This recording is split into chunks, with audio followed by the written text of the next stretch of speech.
All right, here's what we got working on us. We got the fabricated bracket here. We got the steering shaft holder, new universal joint, new double D 3/4 inch shaft, and that's still my 2015 steering shaft input down there. This is still my original 2003 shaft going up to the column this direction. So there's what we got from the top side. We'll go take a look at the side and see what it looks like.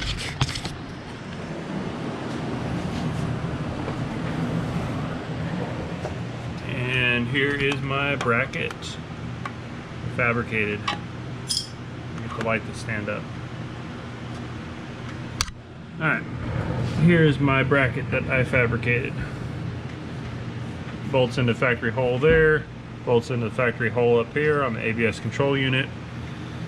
Still got a little bit of notching to do for the brake lines so they don't rub. And I got to finish welding all that up. I got to finish welding the shaft, but everything's in here. Really happy with the way that turned out. Everything's working like it should. You can see the native angles that we're fixing there instead of having the straight shaft. I've got a heat shield on order so I can replace the one that I ground up.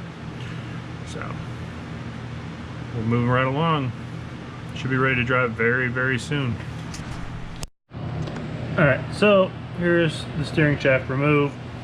Just so you can see everything. We got the 2015 input here, double D 3/4, universal 3/4, steering holder, the double D 3/4.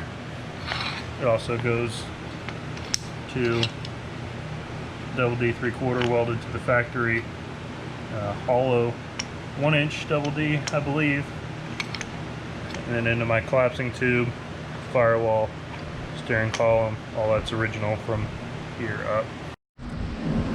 Got everything fully welded and painted, ready to get installed.